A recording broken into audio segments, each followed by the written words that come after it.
आणि एक महत्त्वाची अपडेट, नव्या वक्फ कायद्याला सुप्रीम कोर्टानं अंतरिम स्थगिती दिल्याचं बघायला मिळत आहे। सरकारला उत्तर देण्यासाठी कोर्टानं 7 दिवसांचा वेळ मागितलाय। सध्या परिस्थिती जैसे थेच राहणार अशी माहिती समोर आलेली आहे। वक्फ बोर्डावर गैर मुस्लिमांची नियुक्ती आता होणार नाहीये आणि जमिनीची परिस्थिती सध्या आहे तशीच राहणार अशी ही माहिती मिळते आहे। केंद्र सरकारनं आहे तशीच परिस्थिती ठेवावी असंही कोर्टानं म्हटलेलं आहे। महत्त्वाची अपडेट, नव्या वक्फ कायद्याला खरं तर विरोधकांनी विरोध केलेला होता, त्या संदर्भात विरोधात सुद्धा याचिका दाखल झालेल्या होत्या। त्या संदर्भातली ही महत्त्वाची सुनावणी झाली आणि कोर्टानं हे महत्त्वाचं निरीक्षण दिलेलं आहे। सुप्रीम कोर्टानं अंतरिम स्थगिती नव्या वक्फ कायद्याला दिलेली आहे। मैं joint working committee of parliament का मेंबर था। जितने अमेंडमेंट सरकार ने उसमें लाए थे हमने उसकी मुखालिफत की और हमने डाइसेंट रिपोर्ट दिया। पार्लियामेंट में भी मैंने उस पूरे बिल की मुखालिफत की। तो ये कहना कि मैं दूसरे बिल के प्रोविजंस को मान लूंगा, ये सवाल पैदा नहीं होता। हम पूरे उस बिल को उस एक्ट को अनकॉन्स्टिट्यूशनल मानते हैं और ये आर्टिकल 25, आर्टिकल 26, 14 और 15 और 29 का ग्रेव वायलेशन है। ये हम पहले से ही बोलते आए। Work Council and Work Board have been stayed until the matter is heard. No appointment will be made to the Work Council or to the Work Board. मैं पकड़ ले रहा हूँ ना, मैं पकड़ ले रहा हूँ। उसके अलावा all existing works, all works including works by user which are notified, registered, gazetted, etc. will be protected and will not be their nature and character will not be changed while the matter is being heard. ये अंतरिम आदेश interim order supreme court ने pass KIA. अगली तारीख पर सुनवाई इस पूरे मामले की जारी होगी। तो माननीय सर्वोच्च न्यायालय को जो रेस्पोंडेंट यानी कि भारत सरकार ने कहा कि हम डेट टू डेट सुनवाई के लिए तैयार हैं। आप पूरे मामले को, क्योंकि ये पार्लियामेंट का कानून है, पार्लियामेंट के कानून को आप इस तरह से स्टे नहीं कर सकते हैं। और माननीय सर्वोच्च न्यायालय ने सॉलिसिटर जनरल ऑफ इंडिया की बात को माना है और उन्होंने संशोधन को स्टे नहीं किया है। सिर्फ उन्होंने उनके 2 पॉइंट पे सॉलिसिटर जनरल के बात को रिकॉर्ड पे लेकर के और अगली तारीख 5 मई मुकर्रर कर दिया है और 5 मई से इस मामले की सुनवाई शुरू हो जाएगी। स्थगिती मिळताना पाहायला मिळते ज्या मुद्द्यांना त्याला काय पसंत? हे बघा, वक्फ सुधारणा विधेयकाला कुठेही स्थगिती मिळालेली नाहीये। विरोधक चुकीच्या पद्धतीने बातम्या पसरवत आहेत। या ठिकाणी सरकारने पुढील तारखेपर्यंत सरकारने वेळ मागितलेला आहे कोर्टाला आणि तो वेळ सरकारने दिलेला आहे। ज्या काही नवीन अपॉइंटमेंट्स त्या ठिकाणी जे केलं जाणार होत्या त्या राज्यांचा अधिकार आहे, राज्यांचं म्हणणं ऐकून घ्यायला पाहिजे। 2 राज्याचा अधिकार आहे, हा काही केंद्राचा अधिकार नाही आहे। वक्फ बोर्डावरती नियमाप्रमाणे 25च्या नियमाप्रमाणे ज्या काही नेमणुका करायच्यात ती पुढील तारखेपर्यंत 2 आठवड्यांनी तारीख आहे, तोपर्यंत आम्ही नेमणुका करणार नाही हे सरकारने सांगितलेलं आहे। आणि त्याचबरोबर यापूर्वीच्या नियमानुसार जी वक्फ बोर्डाने जी प्रॉपर्टी ज्या सरकारी जमिनींवरची जो सरकारी जमिनींवरचा जो वक्फ बोर्डाची जी प्रॉपर्टी म्हणून त्यांनी घोषित केली होती त्या संदर्भात पुढील तारखेपर्यंत निर्णय घेणार नाही हे सरकारने सांगितलेलं आहे।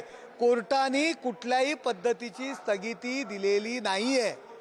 एक मुद्दा असा होता की ज्याच्यावरती आक्षेप घेण्यात आले होते कपिल सिब्बल यांच्याकडनं, विरोधी पक्षांकडनं, त्याच्यावरती आज सत्ताधारी म्हणजे सरकारला उत्तर द्यायचं होतं, मात्र त्याच्यावरती त्यांनी वेळ वाढवून मागितला।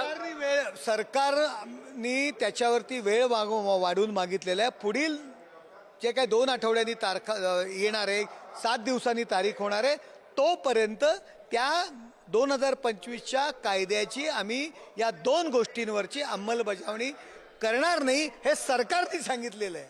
त्याला मुदत मिळालेली आहे। पण याच्यामध्ये एक मुद्दा हा आहे की ज्यावरती विरोधकांचा आक्षेप होता तो म्हणजे सगळ्यात महत्त्वाचा, गैर मुस्लिमांना या ठिकाणी आपल्या कायद्यामध्ये तुम्ही कशा पद्धतीने घेतलंय यावरती आक्षेप घेतला, त्याला स्थगिती दिलेली आहे। हे बघा, स्थगिती दिलेली नाहीये। सरकारने पुढील तारखेपर्यंत आम्ही अपॉइंटमेंट्स करणार नाही असं सरकारने सांगितलेलं आहे। कारण या काही नेमणुका असणार आहेत हे राज्य सरकार करणार आहे। त्याकरता राज्य सरकारची बाजू, राज्य सरकारचं म्हणणं ऐकून घेण्याची गरज आहे। आणि दुसरा जो मुद्दा आहे वक्फ बाय युजरचा, जर सरकार या देशामध्ये प्रथम देशाला महत्त्व दिलं पाहिजे, देशाच्या विकासाला महत्त्व दिलं पाहिजे। अनेक राज्यांच्या जागा, सरकारी कामांच्या, सरकार राज्याच्या विकासाच्या जागा वक्फ बोर्डाने स्वतःच्या जागा म्हणून ज्या घोषित केलेल्या आहेत त्या जागेंसंदर्भात प्रथम या देशामध्ये देशालाच महत्त्व दिलं पाहिजे. सुप्रीम कोर्टाने पण यांना फटकारलेलं आहे. नरेंद्र मोदीचं सरकार हे देशामध्ये धार्मिक तेढ निर्माण करताना आपण पाहतो आहे आणि या धार्मिक तेढामुळे सुप्रीम कोर्टानं हस्तक्षेप करावं लागलं आणि जो कायदा यांनी पार्लमेंटमध्ये पारित करून घेतला त्या कायद्याच्या विरोधात माननीय सुप्रीम कोर्टाने आता स्टे दिलेला आहे. त्यामुळे हा मोदी सरकारचं खऱ्या अर्थानं त्यांचं असफलता ही देशाच्या समोर आलेली आहे. घटनेच्या नियमानुसार व्हावा आणि म्हणून घटनेत राहून वक्फचा निर्णय झालेला आहे. पटलं?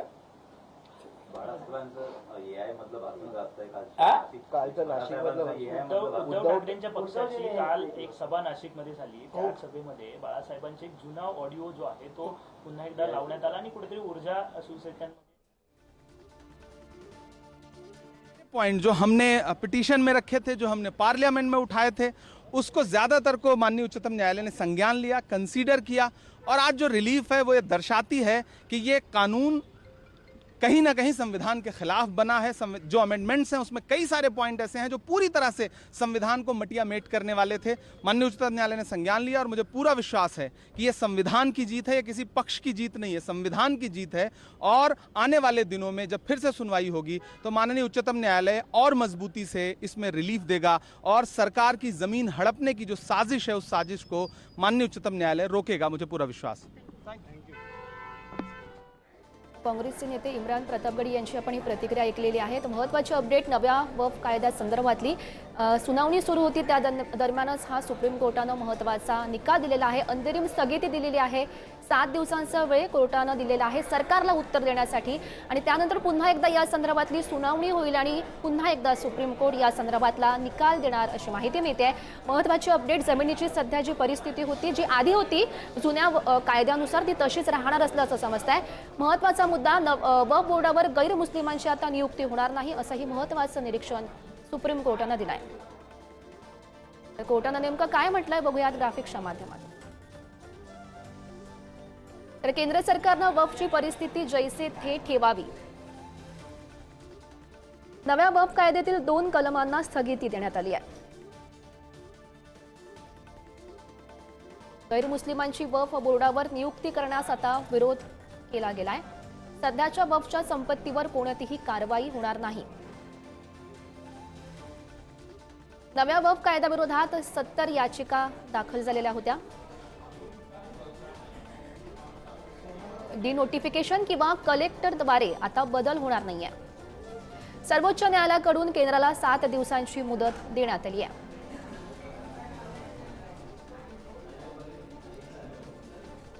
तर 7 दिवसांनी पुन्हा एकदा या संदर्भातली सुनावणी होणार आहे आणि सरकार नेमकं काय उत्तर देतं कोर्टाला हे बघणं सुद्धा महत्त्वाचं असेल.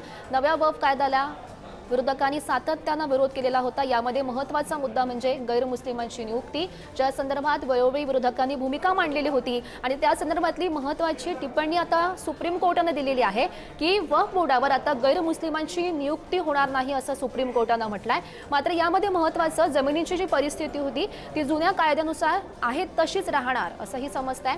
खरं तर यावरून टीका सुद्धा केली जाते. विरोधकांनी समर्थन केलेलं आहे आणि त्यामुळे पुढच्या सुनावणीत नेमकं काय घडतंय बघणं महत्त्वाचं असेल.